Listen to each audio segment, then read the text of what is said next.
Miqtë mi, mirëdita dhe mirë se erdhët në transmetimin tonë të drejt për drejt, si çdo mesditë, do jemi në shoqërinë e emisionit Me Zemër të Hapur, ku ditën e sotme do të flasim për largimin e një të riu fjerak në drejtim të Gjermanisë.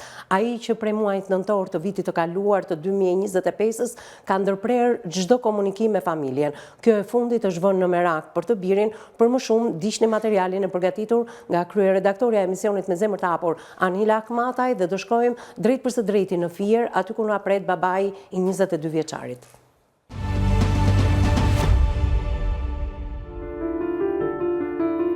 Prej muajit tetor, familja Qerqizi jeton në ankth dhe pasiguri të vazhdueshme, pasi ka humbur çdo kontakt me djalin e tyre Mateo Qerqizi, i datëlindjes 2004, i riu u largua nga banesa e tij me shpresën për të emigruar drejt Gjermanisë, në kërkim të një jete më të mirë dhe një të ardhmje më të sigurt.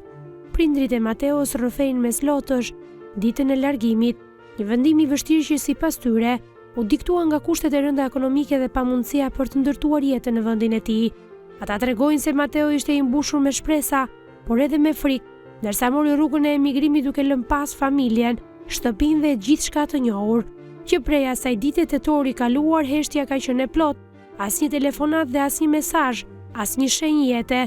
Familja pohon se nuk ka asnjë informacion mbi fatin e tij dhe dyshimet e tyre janë të rënda. Ata druhen se Mateo mund të jetë ndaluar nga autoritetet dhe mund të ndodhet në burg, por mungesa e çdo konfirmimi e bën situatën edhe më të dhimbshme. Ndiqni emisionin.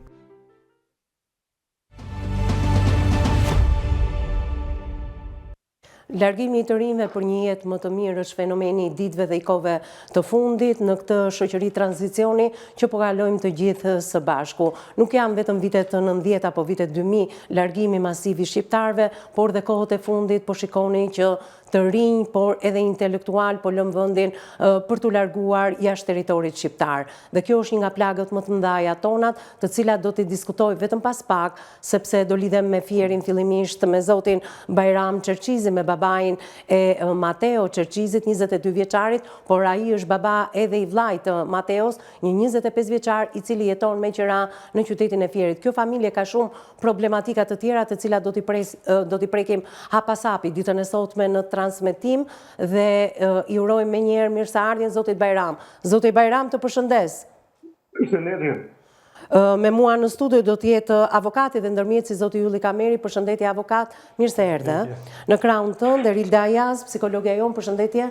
Zonjë, mirë se erdhe. Lidhe me zotin Bajram. Zoti Bajram, përshëndetje edhe një herë. Përshëndetje. Aktualisht i ndodhesh në qytetin e Fierit në banesën e djalit tënd të madh, 25 vjeç, vllai të Mateos, pasi keni një problematik në vendin tuaj të origjinës, në shtëpinë tuaj, prej disa kohësh ju nuk keni energji elektrike. Përpara se dalim tek problemi që ti ke për sa i përket energjisë elektrike, dua të ndaloj pak tek Mateo, sepse për Mateon jemi ditën e sotme, ai ka lindur me 20 janar të vitit 2004 dhe prej tetorit të vitit të kaluar, që ai është larguar, nuk ka bërë asnjë telefonat në familje. Po.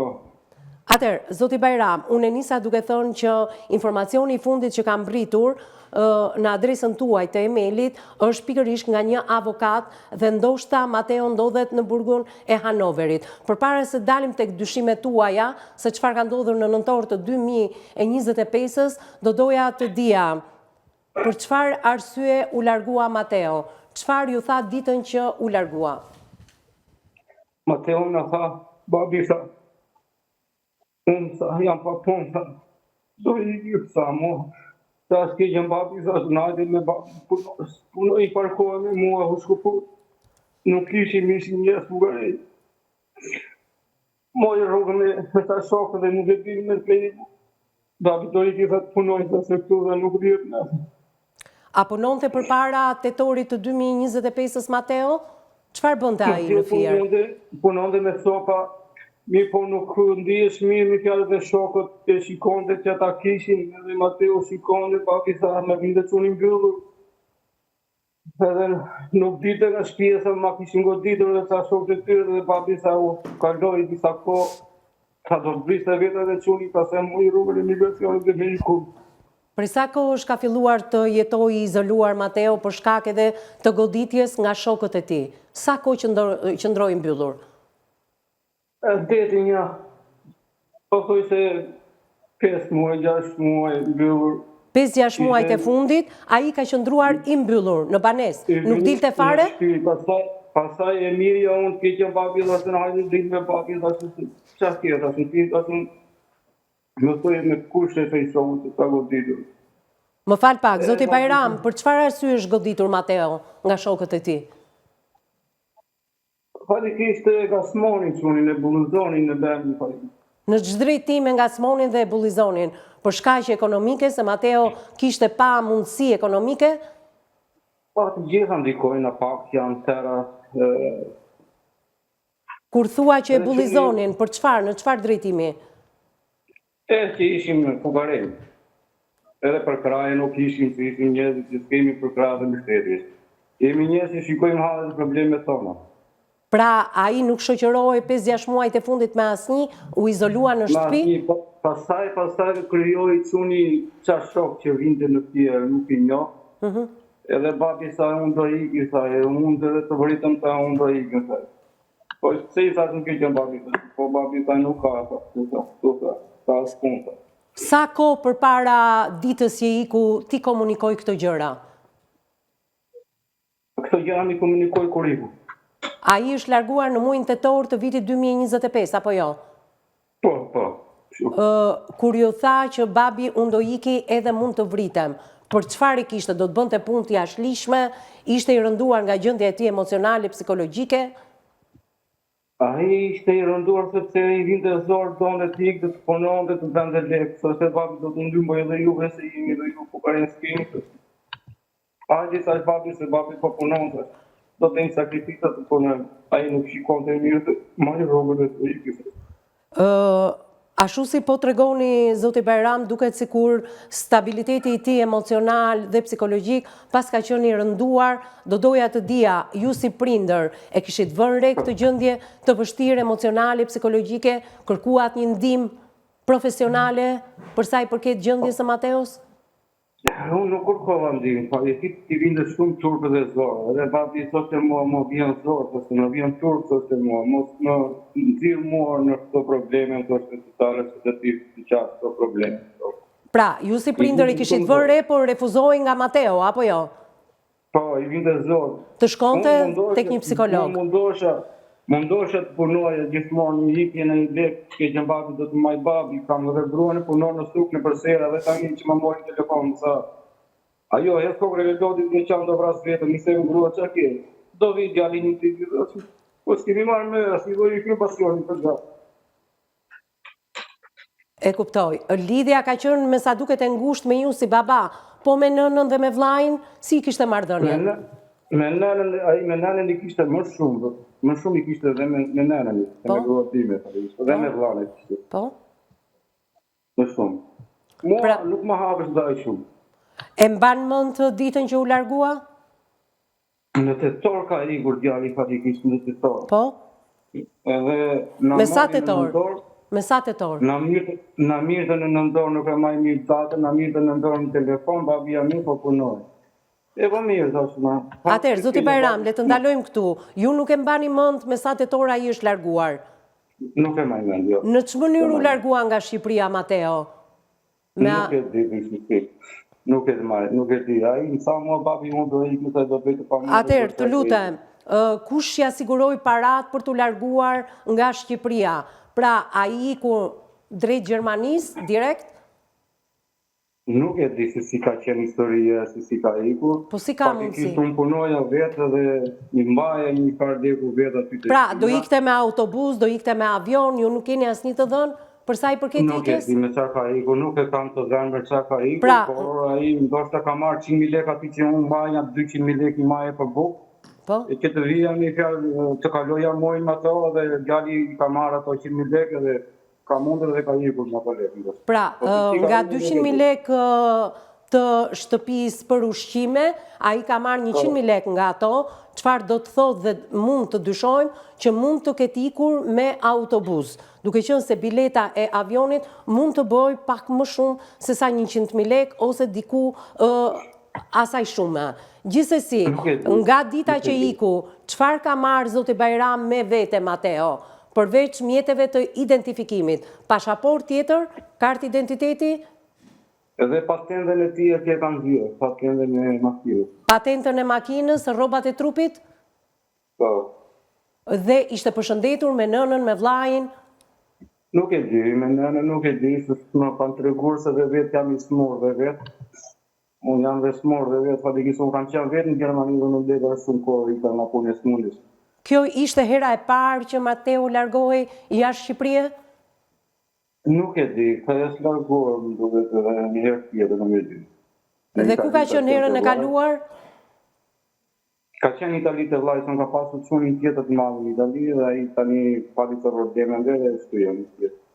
Megjithatë, zoti Bajram pa të gjykuar, një baba që thotë unë nuk e di se kur ka ikur, unë nuk e di se si është larguar djali, unë nuk e di a është larguar dhe herë të tjera, duket se diçka nuk ka funksionuar në familje, pavarësisht se ti thua për një marrëdhënie shumë të ngushtë me djalin, me Mateon. Me nënën e kishte shumë hapë shumë. Por nuk e diskutuar ti me bashorten tënde? Çfarë nuk shkon në familje? Je ti që nuk komunikon me bashorten, me nënën e Mateos? Jo, unë flas me ta, por ajo nuk më hapet shumë se ka se unë bëj llafe, unë bëj në një diçka në shtëpi dhe pse të ndodhin këto gjëra, se unë nuk dua që të çojmë mirës me probleme. Pra zonja ju friksohet reagimit që ti mund të kesh në drejtim të djalit. Po, kishte me rakë që unë kam një gjë që unë nuk dua që të mirë të çojmë një rrugë keqe, të bënë një rrugë të papërshme. Por kjo nuk është faji i zonjës, ë? Zoti Bajram, kjo nuk është faji i zonjës, në qoftë se Mateo do merrte një rrugë të keqe, apo edhe djali yt i madh, ky nuk është faji i zonjës. Ky është faji përbashkët i të dy prindërve, në qoftë se mund ta quajmë faj, se mund të jetë edhe pamundësia e prindrit për ta arritur, për ta edukuar, ashtu siç ai ka planifikuar në mendjen e tij rritjen e një fëmie. Se prindrit zakonisht krijojnë disa tablo për fëmijën, pamundësitë e tyre, arritjet e tyre, mosarritjet e tyre në jetë i idealizojnë tek fëmijët. Dhe kjo ju bën që ju të keni një lloj ideali se si duhet jetë fëmia yt, ndërkohë që fëmia yt mund të marrë edukatën dhe shembullin e prindërve. Prandaj po ju them në këtë moment që gruaja juaj, bashortja juaj të hapet 100%, nuk duhet ta bëni me faj atë. Po as veten tuaj nuk duhet t'i fajsoni. Le të flasim ditën e sotme me zemër të hapur, çfarë keni bërë apo nuk keni bërë me fëmijët tuaj. Gjithsesi, mbas sa ditësh që ai u largua, ju telefonoi, Mateo vet. Çfarë ju tha? Mua nuk më ka thënë gjë. Fatikisht ne kishim një kontakt me djalin kur ishte në Gjermani dhe mua nuk më mori me. Vajti tha që mua më kapi policia, hajtë dinim. Edhe ai kjo djalin këtu që jam të në firë, ta si është mua. Mua beti sa një gjë ka kapi policia. Babi sa më thotë që më kapi policia, se ti kysh, se ti pse di, vetëm kaq. Mbas sa kohësh ju largua? Zoti Bajram, mbas sa kohësh? Mbas një javë, mbas një muaj, mbas 2 javësh, mbas sa ditësh? Ka qenë, me fjalë, në ndorë ka qenë këj muhabet, me fjalë, ma i është largon tetor që iku, për në Gjermani tetor? Po? Në fundin e ndorit, diçka e tillë, më duke në fundin e ndorit, pra, në të gjithë këtë periudhë kohe. Kishte ka avjetorit, diçka e tillë që i kishte telefonuar çunit, fatikisht.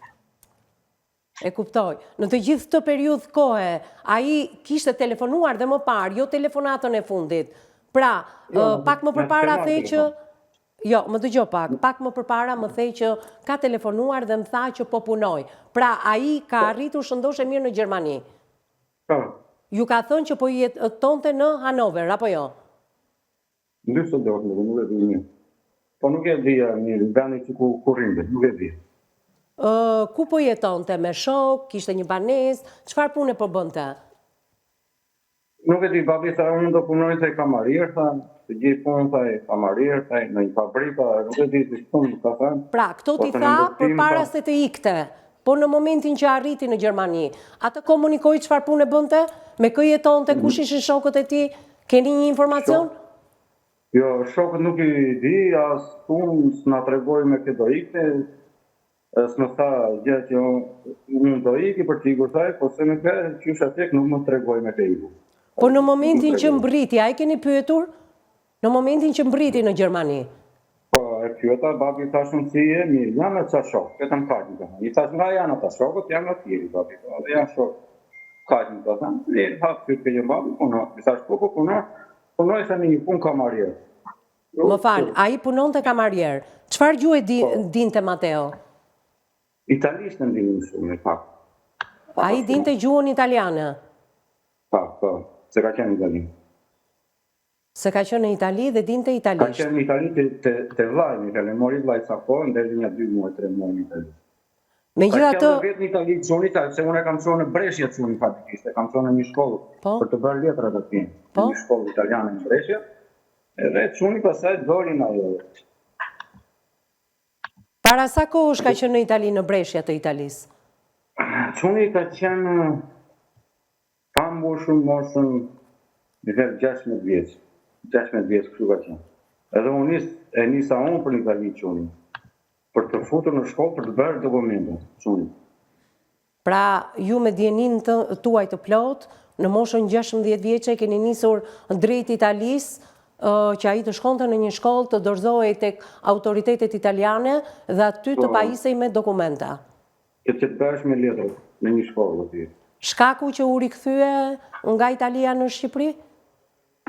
Shkaku babi sa unë sa nuk disha mirë atje, sa ishin sa marokjen, sa babi se qenë godisnin sa ziheshim dhe po kultoheshim sa dhe nuk më përqesh shumë të jam aty. Në atë moment që unë i pëse ka ardhë në Shqipëri, ka pasu gruaj sa njës e sa e mbatër dhe një fabrikë aty dhe në atë moment pasë u këpyrë në Shqipëri, nuk i këtë të më. Qartë. Zoti Bajram, telefonata e fundit nga Mateo, djali juaj, ka qenë diku rreth fundit të nëntorit. Pak kohë pasi ai arriti në Gjermani. Njëherë thonin që ai ka qenë në Düsseldorf dhe njëherë thonin që ai ka qenë në Hanover. Pra dhe ju jeni të paqartë se ku dhe në çfarë vendi të Gjermanisë ai po qëndronte. Komunikimin e fundit me kë e ka pasur, me vllajin? Jo, qëni tjetër e kam këtu në firë, për në këtu, falikisht. Jo, kë ka telefonuar Mateo që i ka komunikuar që është në burg? I ka thënë me kërglajt, fjallit tim, se kam djallit të në firë i ka të. Po, dhe qëfar i ka thënë djalit tuaj? Që më kapi policia, vetëm kaqë dhe atë moment, pasaj i ka bërë shkëputit. Pra, në qoftë se a i ka filluar punë si kamarjer, sepse dinte gjuhën italiane, mundet që a i ka punuar në të zezë dhe policia gjermane e ka konstatuar që është pa dokumenta të rregullta dhe mundet të jetë në burg, thoni ju. Kjo është telefonata e fundit që a i ka bërë me të vllajin. Po, pra se mirë nuk ju lutem, unë kërkoj një informacion, ju lutem një si gazetar në që ose ju e beri të mundu, që unë të marrë pak në thjesht një telefonat në i, dhe në që ose është në burg, dhe në që ose i ka barek, pak në stadi, e kam vrara. Megjithatë, pse të shkon mendja për keq, duke qenë se ai vetë ka pohuar që është në burg. Gjithsesi, hapat se si do ta ndiqni ju si familje, por edhe pas thirrjeve tona të drejtë për drejta ditën e sotme, se kush ka informacion për Mateo Çerçizin. E shfaqë regjia në këto momente foton e Mateos, është i datëlindjes 2004, i 20 janarit të vitit 2004, ky është Mateo Çerçizi, kushdo që e ka parë në Gjermani, ka ndonjë informacion, dikush që mund të na ndjeki nga burgjet në Gjermani si televizioni më i madh informativ News 24, e shikon dhe e ka njohur Mateo Çerçizin, mund të na kontaktoj drejt për së drejti, por edhe në numrin e telefonit 069 20 37 000, ose mund të bëjmë të mundur telefonatat që kur të rikthehemi pas publicitetit të parë të keni mundësi të na kontaktoni edhe live drejt për së drejti, familjarët e dikujt që mund të ndodhet në një burg në Hanover ose në Düsseldorf, por edhe familjes, vetëm pas pak do t'i mësojmë rrugët se si ata, si familjar, mund t'a ndjekin dhe mund t'a kërkojnë a ndodhet në burg Mateo Çerçizi apo jo. Ndjekim publicitetin e parë dhe rikthehemi me një në studio.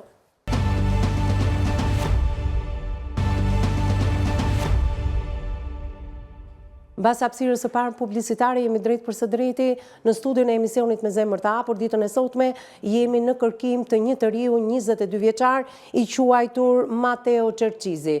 Ky është Mateo Qerqizi, datëlindjes 20 janar të vitit 2004, ai është 22 vjeç, është larguar nga shtëpia me disa shok të panjohur nga qyteti i Fierit, ka mbërritur në Gjermani, është e paqartë a ka arritur në Hanover apo në Düsseldorf. Të paktën familjarët nuk kanë asnjë informacion.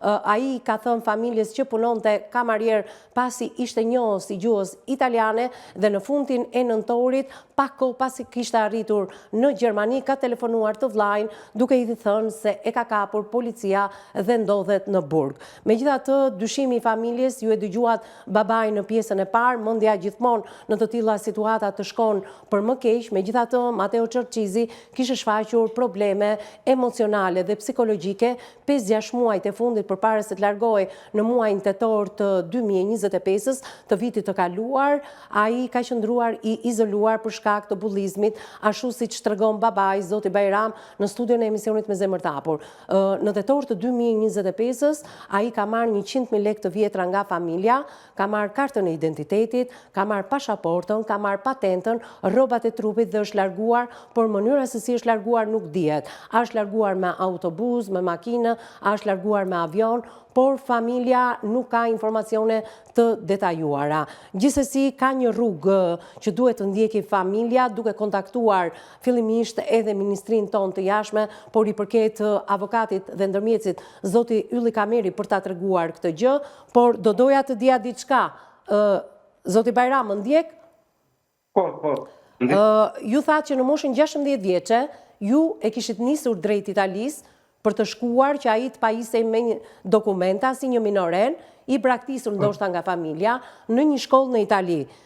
Sa arsim ka Mateo? Mateo ka 8 vjeçare. 8 vjeçare. Ku e ka mbaruar shkollën ai? Nuk e vazhdoi dot shkollën në babi sa më vjen sa sa babi të lek nuk ishte. Shiko, sistemi 8 vjeçar ka qenë ndoshta në kohën tonë, Zoti Bajram. Pra, ai ka mbaruar sistemin 9 vjeçar. Në çfarë shkolle e ka mbaruar? Ai kishte qef fatikisht të bëhesh në këto muzikanti kishte qef shumë fatikisht të bëhesh. Ku e ka bërë 9 vjeçare, në çfarë shkolle? E mban mend? Në 9 vjeçare e ka bërë këtu në fshatin Kuman. Dhe shkolla e ka emrin? Kosere e ka. A ka pasur, të lutem, Zoti Bajram, a ka pasur lidhje Mateo me shkollën 15 tetori? Jo.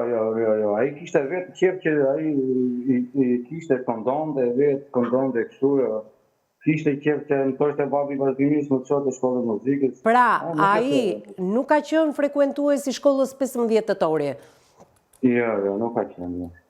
Okej, mirë, ja kaloj pak fjalën avokatit Zoti Ylli Kameri. Ai së fundmi ka udhëtuar për një periudhë kohe në shtetin gjerman, e njeh shumë mirë se si funksionon shteti gjerman. Dëgjojeni me vëmendje se kush janë hapat që ju duhet të ndiqni, por dhe informacionet që ne si gazetar mund të marrim në lidhje me Mateo Qerqizin, me djalin tuaj. Avokat. Po. Spari uroj të më thënë që Mateo Qerqizi tjetë gjallë, shnoshe mirë dhe të ketë vetëm problemet administrative cilët kanë gjitha migrantët. Edhe dashuria familjare është ajo që mund të qoj për para emigracionin.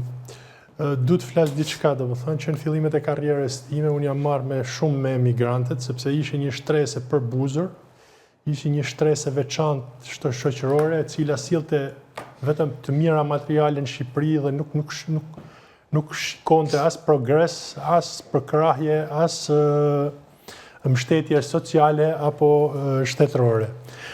Me pas, ndofta gjërat kanë ndryshuar, dhe më thënë, shumë pak, sepse janë integruar, dhe më thënë, në vendet ku kanë shkuar, por duhet të them që Mateo ka hyrë në një burg të ri, vetë migracioni është një lloj burgu i veçantë. Në legjislacionin penal parashikohet masa e dëbimit të personave të cilët kryejnë vepra penale nga vendi i qëndrimit ose detyrimi për të qëndruar në një ambient tjetër.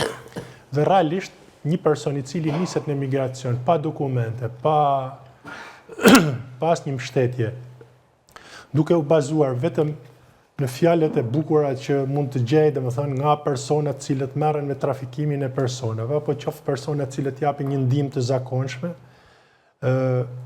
ndihen domethënë jashtëzakonisht keq edhe ndihen domethënë shumë braktisur. Për sa i takon Mateos, pari duhet kontaktohet domethënë Kryqi Kuq Gjerman, i cili është një organizatë shumë e fuqishme në Gjermani. Nëpërmjet Kryqit Kuq duhet bëhet e mundur kontakti me gjithë persona, po kështu duhet kërkohet domethënë edhe për zyrën e migracionit. Zyrat e migracionit në shtetin Gjerman janë të ndara sipas landeve dhe duhet kontaktohen domethënë 18 lande. Pasi gjithë secila zyrë e atij shteti domethënë në brenda Gjermanisë funksionon domethënë në mënyrë të posaçme dhe jep informacione të posaçme. Normalisht Mateo nëse ka shku domethënë me vizë pune mund të jetë në rregull, por në rastin kur ka shku vetëm me leje qëndrimi turistike 90 ditore, domethënë kjo e komplikon domethënë faktin. Po nuk na i ka dhënë bashkë këtë informacion. Zoti Bajram, a ka pasur vizë pune, pyet avokati Mateo? Jeni në dieni që të ketë pasur një vizë pune? Vizë pune nuk ka pasur çuni fatikisht, por çuni ka lëvizur si të thash, një fjalë që çuni donë të ri që bati nuk bëhet ky vend. Okej, mirë, dëgjojmë avokatin. Zonja gazetare se kemi se unë nuk të shohemi, se nuk ta di. Unë jam Evisa Meti, drejtuesja e emisionit Me Zemër të Hapur, kemi folur për një javë bashkë. Gjithsesi nuk ka rëndësi. Nuk ka rëndësi emrin, po. E di ku është ngresi këtu zonja gazetare bëj. Po. Pse ikin njerëzit nga ky vend këtu ja? Pse ikin? Tu nuk ka fabrika më. Po. Çuni thoshte babi s'ka punë, donte punon në një fabrikë ishte. Tu s'ka fabrika, kjo është vend i pazhvilluar. Tu janë tarajdota. Edhe vi unë punoj dhe unë i shketi, si rapatën. Edhe ky vend nuk bëhet me, që përpretesh dritat mua tia. Unë sot kam vajtur të Luizni, edhe Sorolatje, 2 dhomet e mia që unë i kam bërë me shpallet e mia dhe një rrupatje. Edhe këto janë hallet problemet e shtetit. Po ky vend nuk bëhet me. Pa nga i njerëzit në të vend. Zoti Bajram, absolutisht... Nga Fugaraleku e mu. Zoti Bajram, absolutisht mund të kesh të drejtë, por fillimisht, teksa të gjykojmë vendin ton, disa prej nesh kemi vendosur të jetojmë dhe të punojmë këtu. Por që ne të bëhemi dikushi, edhe duhet të arsimohemi, edhe duhet të punojmë, pra të mos kërkojmë gjithçka nga shteti, por duhet jemi ne kontribuesit e parë dhe pastaj të kërkojmë nga shteti ynë. Gjithsesi, ju më thatë që djali juaj, Mateo, djali më i vogël, ka bërë vetëm arsimin e detyrueshëm, atë 9 vjeçar. Pra, ai nuk studioi, ai zgjodhi që në moshën 16... Se nuk studioi, se unë aq i kisha mundësitë e mia. Aq lek marr. Çfarë do bëjmë përpara?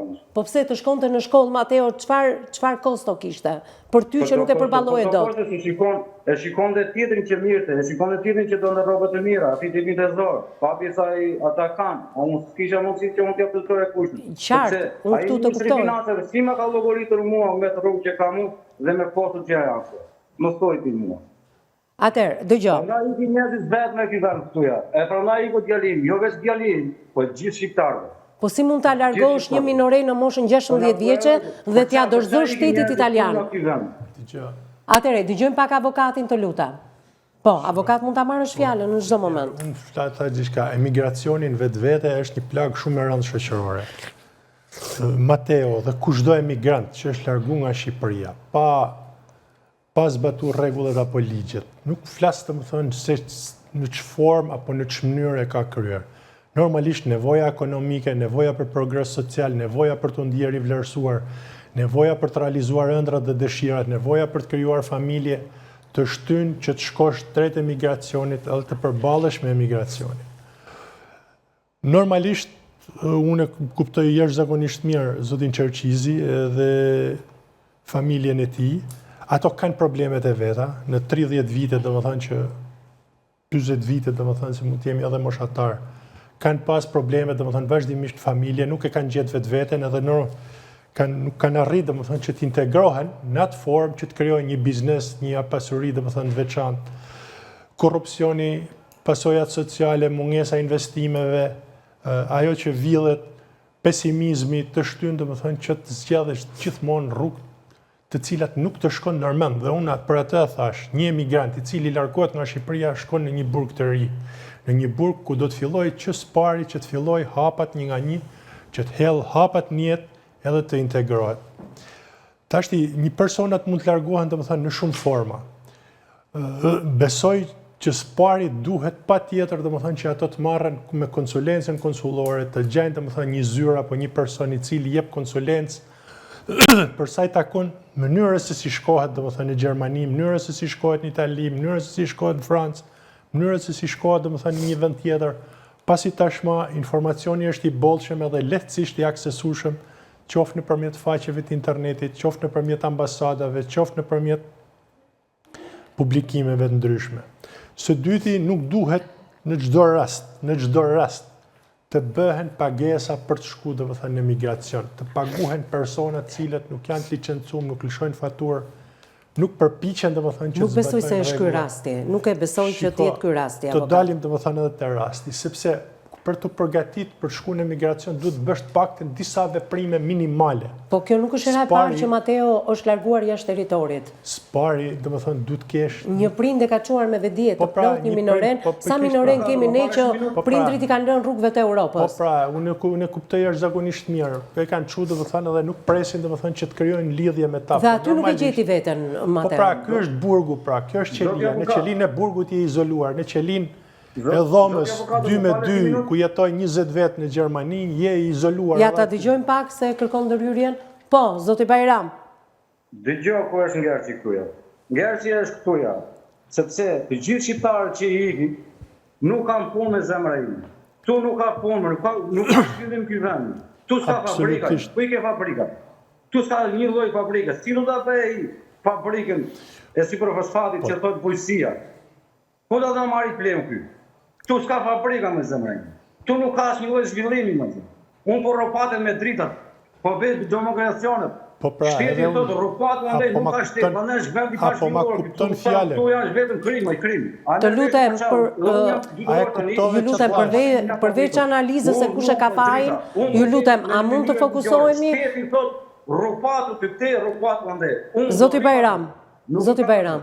Avokat, do kemi kohë ndoshta edhe për analizë. A mundet një babaj dëshpëruar si që është Bajrami t'i mësojmë rrugët se si ai, djali apo bashortja, të jetë në kërkim të Mateo Çerçizit. Në qoftë se Mateo ka telefonuar dhe ka thënë që unë jam në burg, atëherë shumë lehtë mundet të kontaktohet ambasada jonë në Gjermani, nëpërmjet Ministrisë së Jashtme dhe shumë gjërave të tjera. Institucioni që merret me përkrahjen dhe me kujdesin për emigrantët është Ministria e Jashtme, sektori konsullor përkatës, i cili ka për detyrë që të sigurojnë informacion për një shtetas i cili është zhdukur në një perimetër apo në një vend të caktuar. Po kështu ambasadat kanë detyrimin që të verifikojnë edhe nëse shtetasve shqiptar po ju respektohen të drejtat, u është caktuar një avokat, u është krijuar mbrojtja apo u është dhënë ndihma ligjore nevojshme që të prezantohen përballë organeve shtetërore në vendin ku kanë shkuar. Tjetër problem është fakti, që familja nuk komunikon me njëri tjetrin, pra kemi një komunikim të shpërndarë dhe nëse nëna, babaj, vllai nuk komunikojnë me njëri tjetrin, do të thotë që secili do bëj kërkimet e veta dhe nuk do kenë rezultatet e duhura. Pra, gjithë secili kërkon, ashtu si që jam mendja dhe nuk ka produktivitet puna, që bën as në funksion të rregullimit të mirëqenies së djalit tyre, as në funksion të progresit, që duhet ketë familje. Dakor, një nga rrugët avokat ju thatë që ishte kryqi kuq gjerman, të cilin mund ta kontaktojnë nëpërmjet kryqit të kuq shqiptar? Po, mund ta kryqi kuq shqiptar mund të kontaktojë? Shqiptar mund të marrë informacionin e nevojshëm se si funksionon sistemi i kryqit kuq edhe të gjejë adresat përkatëse në Gjermani. Megjithatë, një informacion, a ndodhet Mateo Çerçizi nëpërmjet edhe kartës së identitetit të tij, të cilën e disponojmë dhe ne, disponon edhe familja, mundet që nëpërmjet ambasadës tonë në Gjermani të pyetet a ndodhet në burg një shtetas me iniciale të tilla? Po, patjetër, duke shku te komisariati i policisë, qoftë edhe në Fier, duke shku tek duke i shkruar domethënë ambasadës shqiptare në Gjermani në adresën e saj e-mailit, duke i shkruar kryqit kuq në adresën e tij të e-mailit, duke shkruar domethënë tek faqet e internetit të zyrave të migracionit domethënë në Gjermani, zyrat e të hujve domethënë. Me të patjetër duhet të dish gjermanisht avokat sepse nuk ka kryqit të kuq domethënë, mund ta gjerman. çosh domethënë materialin domethënë Edhe këtyre zyrave që ti referosh duhet të dish gjuhën gjermane. Sot teknologjia ka përparuar domethënë edhe janë çështje shumë të vogla teknike të cilat mund të Pra, në qoftë se zoti Bajram pasi të mbarojë emisionin do paraqitet në policinë e Fierit, çfarë ndodh në policinë e Fierit? Duhet të ketë patjetër një avokat me vete apo në zyrën e policisë Fierit si viktime veprës penale normalisht do i caktojnë domethënë një avokat kryesisht, domethënë gjatë procesit domethënë që ndiqet çështja në prokurori, pra pas 3-4 ditësh, edhe normalisht nëpërmjet avokatit mund të orientohet domethënë për faqet e internetit. Mund ta ndrojë avokatin nëse ai nuk ka njohuri të posaçme, të marrë një avokat, një djalë të ri i cili ka a thua që policia e Fierit pa e paragjykuar, por duke marrë shembull edhe policitë e tjera, të cilat kemi persona të humbur brenda territorit shqiptar dhe nuk ndërmarrin asnjë veprim, pra kush duhet jetë veprimi që duhet të ndërmarri policia e Fierit që zoti Bajram ta ketë tablon e qartë dhe të bëjë kërkesa pranë policisë së Fierit? Atëherë, zoti Bajram Spari ka organet e pushtetit lokal, ka zyrën e ndihmës juridike për personat nevojë, domethënë në zyrën e emergjencave sociale në komunën apo në bashkinë ku jeton. Spari aty duhet shkojë dhe diskutoj domethënë me ta persona, pasi janë personat e parë cilët njohin familjen edhe dinë domethënë se çfarë t'i japin domethënë edhe si ta orientojnë. Së dyti, informacioni është shumë specifik, është shumë i specializuar dhe unë e kuptoj domethënë që është shumë e vështirë për të gjetur një specialist i cili merret pikërisht me këtë problem edhe me këto detaje. Së dyti, mund të shkojë domethënë tek policia, mund të drejtohet drejt për drejt prokurorisë me një shkresë. Mund të kërkoj vetë në internet, mund të shkruaj domethënë Ministrisë Jashtme Shqiptare në adresën e saj domethënë e cila ndodhet e publikuar. A ka një zyrpritje Ministria jonë e Jashtme? Nuk presin domethënë, jo, atëherë këto probleme nuk janë probleme domethënë shtetërore, nuk është problemi se çështja Mateos do trajtohet si një problem i vetëm shtetëror. Shteti ka detyrat, ka programet e veta dhe secili ka punën e vet dhe vazhdon punën e vet. Por ambasada jonë në Gjermani ka disa adresës adresa? së e-mailit do marrë domethënë një përgjigje në cilën adresë domethënë duhet shkruajë dhe ku duhet domethënë të marrë informacion. Unë e kuptoj që ne nuk mund t'i bëjmë fabrik, nuk mund të gjejmë punë, nuk mund të krijojmë domethënë ambiente sociale, por ne të paktën një ndihmë mund ta japim domethënë në këtë drejtim. Së dyti, çdo person i cili normalisht ka plan domethënë të largohet domethënë jashtë Shqipërisë, duhet bëjë domethënë një veprim shumë thjesht, sepse gjërat janë shumë të thjeshta. Tut pajiset me kartë bankare. Pra, babai Mateos, i cili po largohej në Gjermani, në Thojza, mund të hapte domethënë me 5.000 lekë vjetra domethënë një kartë banke dhe t'ja jepte djalit vet domethënë, që ai sa herë që tërhiqte lekë apo sa herë që kishte nevojë për para, kudo ku ishte, të linte një gjurmë edhe babai ta dinte se ku ndodhet i biri. Edhe nëse i tërheq parat nëpërmjet burgut tek automati, sepse Europa domethënë funksionon vetëm nëpërmjet bankave dhe jo vetëm, por funksionon nëpërmjet bankave dhe ka një sistem që po përmirësohet domethënë dita ditës. Në çdo rast e di se ku e ke djalin, ke mundësi domethënë ti çosh domethënë diçka për ndihmë, ka mundësi ai domethënë që të sjell domethënë diçka për ndihmë duke pas një thjesht një kartë bankare, është një gjë shumë e vogël. Pra, për ta përjashtuar në qoftë se Mateo ka treguar të vërtetën në telefonatën e fundit, në fundin e nëntorit tek vllai i tij më i madh që ndodhem në burg, atëherë familja vetë duhet të kontaktojë nëpërmjet gjithë adresave të cilat mund t'ia vëmë edhe ne në dispozicion zotit Bajram, ambasadës tonë në Gjermani dhe kjo e fundit ka detyrën të kontrollojë në gjithë burgjet e Gjermanisë në qoftë se ndodhet Mateo Çerçizi i datëlindjes 20 janar të vitit 2004 mund t'i vënë në dispozicion ambasadës tonë shqiptare në Gjermani edhe kartën e tij të identitetit. Kthehemi shumë shpejt avokat tek ty, hapësira e dytë publicitare dhe rikthehemi në pjesën e tretë dhe të fundit. Mbas hapësirës së dytë publicitare jemi drejt për së drejti në pjesën e tretë dhe të fundit. Kemi folur pikërisht ditën e sotme për largimin në mënyrë të mistershme të një 22 vjeçari nga Fieri. Ai është i datëlindjes 20 janar i vitit 2004, është larguar në muajin tetor të vitit 2025 mbas një izolimi prej disa muajsh, thot babai për shkak të bullizmit, ka telefonuar familjen dhe i ka thënë që ndodhet në Gjermani, babai nuk e di me saktësi në qoftë se ndodhej në Düsseldorf apo në Hanover. Telefonatën e fundit e ka kryer me vllajën e tij më të madh në fundin e nëntorit duke i thënë që un jam në Burg. Megjithatë babai pak kohë më parë kishte thënë që po punoi kamarier në Gjermani. Atëherë, zoti Bajram, më dëgjon? Po, dëgjoj. Të lutem, a kishte një numër kontakti Mateo në momentin që u largua? Me çfarë ju telefononte? Me numrin e vet. WhatsApp-in. Me WhatsApp-in. Ju e keni provuar, është i mbyllur ai numër telefoni? Po, është i mbyllur. Sa na sillon kontaktin me djalin. Atëherë, kur ne të shkëputemi për të analizuar me psikologën, por edhe me avokatin, për ta përfunduar logjikën e tij dhe mënyrën se si mund ta gjeni ju Mateon, mund na i dërgoni ta provojmë edhe ne numrin e telefonit të tij, se ndoshta mund të ketë bërë blok juve.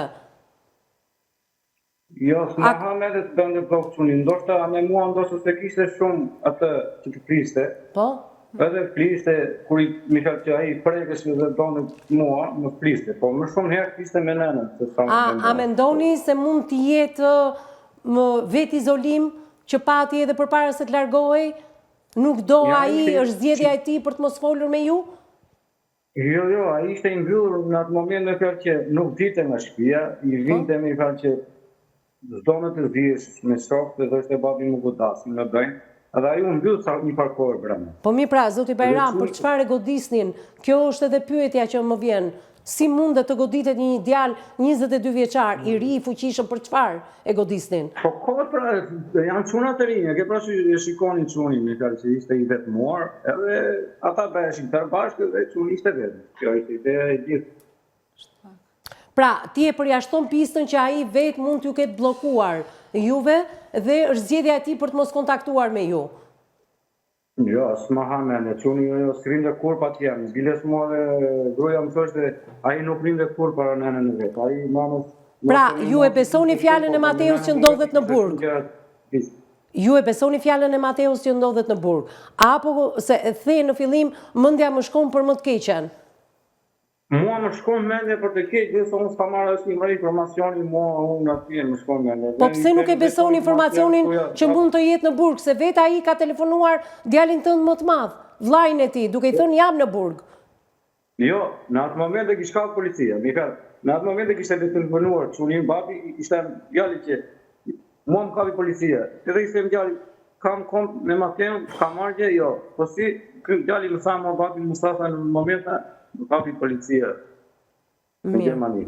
Edhe në momentin e kishte marrë telefonin dhe çuni s'ka reaguar me mirë. Pra, ju nuk e ndani dot midis Hanoverit apo Düsseldorfit të Gjermanisë? Në Düsseldorf të ka thënë. Mirë, atëherë, avokat, e përfundon sepse më kërkon fjalën. Po. Nuk ka një konsullata këtu janë. Nuk ka mundësi të marrë të paktën një telefonat në Düsseldorfi, Filan Fistevu. Mund të marrë një informacion nga juve, të lutem, të vini në ambasadën tuja? Të lutem, edhe një herë.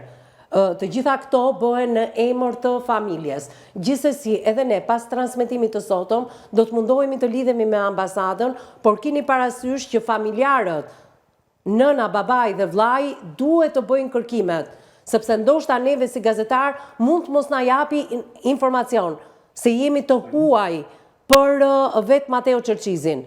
Pra, ju në emër të familjes mund t'i kërkoni dhe mund t'i bëni kërkesat tuaja.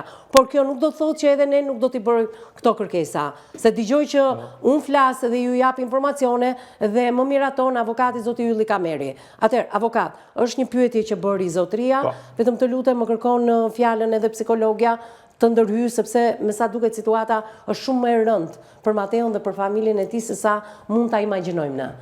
Unë jo me kod domethënë e krahasova domethënë emigracionin me një sistem tjetër izolimi, domethënë nga ai që ne jemi mësuar domethënë ta përmendim çdo ditë. Për sa i takon mënyrës se si ne duhet kontaktojmë dhe se si duhet ta gjejmë domethënë Mateos, këto janë domethënë mënyrat kryesore që duhet të përdoren dhe në varësi të informacionit që merret nga secili nga këto burime, sepse mund të rekomandojnë institucione më pasardhëse atëherë ne duhet të Pra, duhet të hedhim verifikojmë. poshtë pistën e burgut. Po, që të hedhim poshtë pistën e burg, këto janë, po që se nuk kontaktojnë institucione shtetërore, kryqi kuq, zyrat e migracionit, ne nuk kemi domethënë se çfarë bëjmë tjetër. Tjetër problem është që shpesh emigrantët prezantohet me emër tjetër dhe me komësi tjera. Ndoshta. Duke ndryshuar edhe moshën, pra thot është 20 edhe tregon domethënë sikur është minoren. Dokument identifikimi. Po, ka pasur një dokument identifikimi djali. Po pra, pikërisht kjo domethënë është problemi. Dhe shpresoj që ai të jetë paraqitur me emrin e tij. Megjithatë, në qoftë se vihet në lëvizje dhe ambasada jonë në Gjermani, ambasada shqiptare me seli në Gjermani, atëherë edhe nëpërmjet fotos ata mund të kërkojnë, mund ta identifikojnë në qoftë se ndodhet dhe arsyen për çfarë ndodhet. Gjithsesi, Erilda, më kërkove po. Dhe normalisht do të kishte kërkuar ndihmë, ai në momentin e parë që ndalohet apo arrestohet, ka drejtin që të telefonoj me familjen edhe të japë në vendin e ku ndodhet, edhe t'i kërkojmë në familjes ndihmën juridike. Për sa kohë që kjo nuk ka ndodhur, është i drejtë shqetësimi i babait, sepse... Edhe pse jemi live avokat, unë i kërkoj kolegis time Anila Akmata të komunikoj me zotin Bajram, të kemi një numër telefoni të vetë Mateos, ta provojmë edhe ne, sepse ndoshta mund të jetë zgjedhja e tij, sipas edhe një nuhatje juaj profesionale për t'i përjashtuar të gjitha pistat, mund të ketë mundësi thoni Erilda, patjetër, sepse në fakt kur ka mungesë komunikimi dhe mungesë informacioni, zakonisht familjarët shqetësohen dhe fillojnë pastaj krijojnë skenare që mund të ndodhur dhe më skenare nga më dramatikët. Kështu që duhet përjashtuar një herë fakti ose duhet ndar fakti nëse është në burg djali apo ndodhet edhe në gjendje të lirë. Numrin e telefonit, te cila kompani e ka dhe kush është pronari i numrit të telefonit. Atëherë, zoti Bajrame, dëgjon avokatin. Po më thoj. Kush është kompania celulare që disponon, mos pa thoni në transmetim live, dhe numrin e telefonit që disponon të Mateo, të lutem, ishte në emrin e tij? Kush e ka bler? Kush e ka bler atë numër? Nuk e di mirë. E keni bler ju dhe ja keni dhënë djalit apo e ka bler djali vet? E ka bler vet ai? Ndoshta e ka bler vet, nuk e di mirë. Sa kohë ka që e ka këtë numër? Sa kohë ka që e ka këtë numër? Mund t'ja bësh pyetje avokat vet. Po. Nuk e di mirë sa kohë, se mua nuk më hapet shumë për numrat e telefonave. Pra, kemi një moskomunikim brenda familjes, avokat. Po ka 2 vjet, 6 vjet, 4 vjet, 3 vjet. Sa kohë ka me këtë numër? Një 4 vjeta, 3 vjeta, 2 vjeta. 4 vjet ka qenë 16 vjet, kështu që e ka bler, e keni bler ose ju ose bashkëshortja. Mund të shkoni domethënë te kompania ju vetë edhe bashkë me bashkëshorten, të shkoni te kompania celulare dhe të merrni dhënat celulare ku është bërë biseda fundit e numrit. Sepse ndodhet në emrin tuaj edhe keni drejtën për të marrë akses domethënë për sa i takon informacionit personal. Nëse është numri kur fëmia ka qenë në ja edhe një pjesë tjetër për familjen. Gjithsesi, të ndalojmë pak, ju lutem edhe te psikologja. Erilda, po, shumë e rëndësishme. Erilda, çfarë të shqetëson në gjithë këtë histori? Së pari njëherë doja shumë që prindrit të ruajnë qetësinë dhe të fillojnë të koordinohen me njëri tjetrin për të vijuar më pas dhe për të ndërtuar një skemë kërkimi për fëmijën e tyre, për djalin, i cili në fakt nuk është fëmijë, por është adult.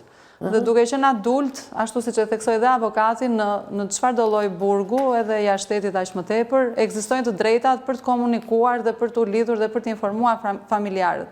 Ajo që më bën përshtypje është fakti që djali ka komunikuar në nëntor, pra Mateo ka bërë një telefonat me vllajën e tij, por pastaj nuk ka vijuar më komunikimin. Cila mund të jetë arsyeja? Më lind dyshimi që mund edhe të kenë ndërprer vetë komunikimin. Fakti që kemi të bëjmë me një djalë i cili edhe më përpara ka shfaqur shenja të izolimit, shenja të tërheqjes, shenja të mbylljes në vetvete, turpit për të mos ekspozuar atë pasigurinë e vet, faktin që është ndjer madje dhe i poshtëruar apo nevoja për të provuar aftësitë e tij e cila mund të ketë rezultuar në dështim në emigracion. Sepse emigracioni shumë shpesh nuk është ashtu siç ne e presim, pra nuk është një ambient i cili mund të rezultojë më pozitiv se sa ambienti aktual që ne kemi në Shqipëri. Kështu që duhet të ndërgjegjësohen edhe të rinjt, cilët ndërmarrin iniciativa të tilla për të larguar vetëm me 100.000 lekë të vjetra siç tha zotëria në xhep. Erida, ty të shqetëson izolimin që ka pasur përpara për shkak të bullizmit? Patjetër që është një besoj se ka pasoja tek ky djalë. Izolimi, fakti që ai nuk ka dashur të kërkojë ndihmë, turpi që ka përjetuar. Pra kemi të bëjmë me një mënyrë reagimi e cila tenton drejt tërheqjes dhe mbylljes në vetvete dhe jo drejt kërkesës për ndihmë. Kështu që përballja me një realitet tejet të vështirë në emigracion, ka mundësi që tek Mateo të ketë ndikuar mbase negativisht dhe ai edhe kur ka patur nevojë për ndihmë mbase ka vendosur që të mos ta kërkojë. Prandaj unë do doja që nëse Mateo, nëse ka shanse që të na dëgjojë dhe është mirë dhe ja urojmë këtë, do doja t'i bëja apel që të vihet në kontakt me prindrit apo me familjarët e tij dhe të sinjalizoj që është mirë të paktën ta dinë familjarët që ai ndodhet diku dhe Erilda, mua më vjen mirë që ti bën një thirrje të tillë dhe unë i bashkohem thirrjes tuaj që vet Mateo në qoftë se ka mundësi, qoftë edhe brenda burgut, po patjetër, po edhe ai ka mundësi të mos të kontaktojë. ndjehet i turpëruar edhe nga familjarët e vet, sepse shoh që me babain nuk ka patur një komunikim tepër të hapur. Dhe zotria thaj që më kanë mbajtur dhe informacione gati të fshehta, pra nuk kanë qenë transparent shumë. Sepse kjo është mënyra se si reagon. Po. Mund të flas pak me avokatin, pak më parë që më tha. Si është e lishme avokati, tani thotë që nuk është e lishme mos të marrë një informacion. Avokati duhet i di këto gjëra në ambasadën shqiptare këtu në Gjermani, ose ambasadën gjermane këtu që është në Shqipëri. Si thot avokati, unë duhet të marrë një informacion si mas ligj. Apo jo? Po, me thuj. Tani ti si avokat tani, a është e lishme që unë duhet kisha marrë një informacion të paktën, nëse policia gjermane ka kapur, ambasada gjermane shqiptare që është në Gjermani, zoti avokat. Po. Edhe ambasada shqiptare që jemi këtu, unë do të kisha marrë një informacion të paktën, nëse policia gjermane e ka kapur. Si është e mundur që unë s'ka marrë një lloj informacioni? Si ma shpjegoni këtë më? Ku është kjo ngerës tani? Atëherë, djali juaj Mateo. Po, djali juaj Mateo Qerqizi është 20 vjeç. 22 vjeç. Ka 22, domethënë se mbi 20 vjeç. Po. Edhe në momentin që ajo është majoren, nuk ekziston detyrimi ligjor që ju të informoheni. Nëse djali juaj, domethënë, është arrestuar, ai ka të drejtë që të zgjedhë një avokat edhe të kërkojë që të komunikojë me familjen. Këto janë dy të drejtat të cilat ju duhet i shfrytëzoni, domethënë, nëse i ka përdorur djali juaj apo nuk i ka përdorur. Sepse shpesh djali mund të firmosë dhe nuk është në gjendje, domethënë, që të kuptojë drejtat e tij. Do ta shpjegoj njëri atij që është një avokat i shtetëror, në momentin kur largohesh për emigracion, në mënyrë jashtë kritereve ligjore, duke zgjedhë domethënë lirinë e lëvizjes edhe duke e përdorur domethënë lirinë e lëvizjes për të rregulluar vetveten edhe familjen. Duhet kishim domethënë një informacion më të saktë që në momentin që kam rrit domethënë në Gjermani, kam arrit, ndodhem në filan vend, ndodhem në këtë adresë, kam nevojë për 1, 2, 3 apo 4, 5, 6, pavarësisht se keni apo s'keni mundësi që t'ja realizoni. Fakti që ju nuk keni asnjë të dhënë në lidhje me arritjen e tij në Gjermani, në qytetin, në banesën, shokët, me kë ka qenë. Pra, ju nuk dini dhe arsyen e ndalimit të tij në qoftë se ndodhet në një burg, sepse mund të ketë kryer një veprimtari të palishme. Mund të jetë kapur si emigrant i palishëm. Ne mund të ketë 1 milion arsye përse ai është i ndaluar dhe ndodhet në burg. Pra, ju duke mos i ditur këtë arsye, nuk na ndihmoni as ne, por as veten tuaj në kërkimet të Mateos. Më kupton, besoj se informacioni i vakët që ju keni nuk ndihmoni as veten tuaj, por as ne. Atëherë, nëpërmjet numrit celularit ne do t'i dërgojmë domethënë babait adresat e kryqit kuq, vendet domethënë ku duhet domethënë të komunikojë edhe të Pra, ne do t'i çojmë të gjitha kontaktet. Po, doja të çojmë një pjesë të kontaktet, një pjesë të kontaktet. Po. Dhe më pas domethënë duhet ta kryej domethënë punën vet, celularin e ka, nuk e di nëse keni rrjet interneti në shtëpi. Po, patjetër, përderisa jemi lidhur me internet jemi lidhur. Kështu që Jam të quni, unë në shtëpinë time në kuma nuk kam. Po ta përdoresh nga çuni dhe po nga djali pra aty ku ndodheni, zoti Bajram. Aty mund të s'mund të rrit gjithmonë te djali, se djali është i martuar me nuse dhe mos po mangot. Po patjetër pra, po në emrin tuaj si baba edhe të bashortes tuaj si nën, djali që është vllai i Mateos, duke qenë se ka internet, mundet që nëpërmjet kontakteve që ne do të vëmë në dispozicion në emër të familjes Çerqizi, pra dikush që ka lidhje gjaku me Mateon, duhet i bëj të gjitha kërkesat. Besoj se më kupton këtu, apo jo? A do ta kërkosh djalin për të pyesin tash ti se kjo është. Tani po ta bëm pyetjen e thjeshtë, avokat, mund ta A do bësh ta pyetjen. kërkosh djalin? Apo do ta kërkoj dikush tjetër, do ja ngarkosh dikujt tjetër? Po pra do ta kërkoj unë i kam bërë ca kërkesa. Po pra. A mund të më thoni kush janë kërkesat që ju keni bërë, se dëgjoj dhe djalin tuaj që foli paralelisht me ju. Kush janë kërkesat që ti ke bërë? Kam një mbesën e gruas që rrinë në Gjermani ajo. Po? Edhe më ka thënë që unë do interesohem fare. Edhe ka ikur këto ditë në Gjermani. Avokat, pas ka një familjar. Po keni një familjar e Po? cila interesohet. Po çfarë përgjigje ju ka kthyer ajo? Në komas më ka këtëri një përgjigje dhe ajo. Pra, Sa kohë ka që keni bisedu me të për këtë çështje? Për këtë çështje kemi diskutuar që për vitri. Edhe më ka ardhur në shtëpi, ajo është nga Lezhë. dakord. Edhe e Po? kemi njërin tonë dhe është nga Lezhë, edhe e ka gruaja ime, edhe ajo ka ikur në Gjermani këto ditë. O zoti Bajram, po i keni dhënë një prokur ju kësaj zonje? Urdhro? I keni dhënë një prokur kësaj zonje? Si do ta kërkoj ajo në çrrug? Nuk i kam dhënë asnjë lloj prokure, po unë i kam. Pra, ajo ka një dokument që ka lidhje gjaku me Mateon? Po pra janë të tyre. Po si do ta justifikoj pra? Atëre. Gruaja ime ka motër, ajo është super motës gruas time. Pra, zoti Bajram, e kuptojmë se Mateo dhe zonja në fjalë janë kushurinë të parë, po si do ta vërtetoj tek institucionet gjermane në Gjermani këtë gjë që janë lidhje gjaku, duke i dhënë një prokur, duke paraqitur një certifikat të trungut familjar që ka lidhje gjaku me Mateon, këto po ju pyesim. Nuk e di fatikisht informacione se si mund të futet ajo atje, po më sa që do të vete një komisar të policisë gjermanisë. Përveç kontaktit të kësaj zonje, kush është rruga tjetër që ju po ndiqni?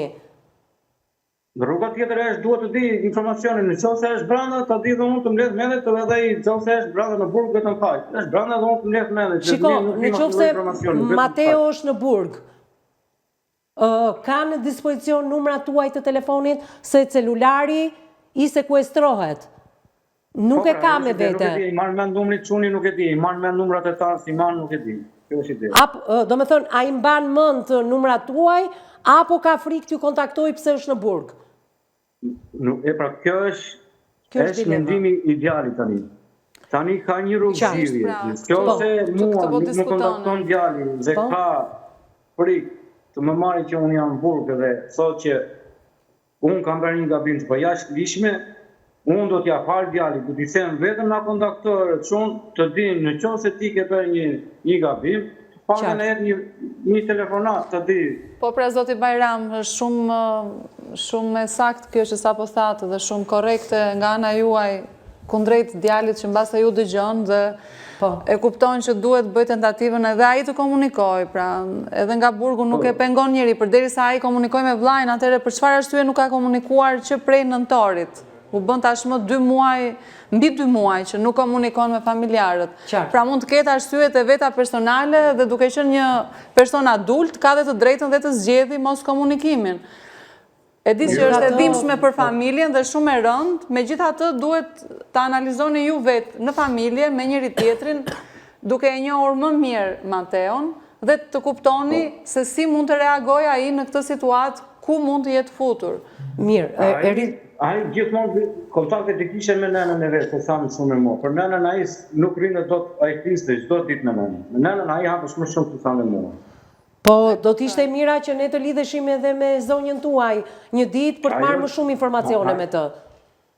Ajo është në punë, punon në përsera shkretë. Po mirë më, shiko, të lutem, 1 orë mund t'ja kushtoj Mateos për t'u lidhur me emisionin në Zemër Tapur.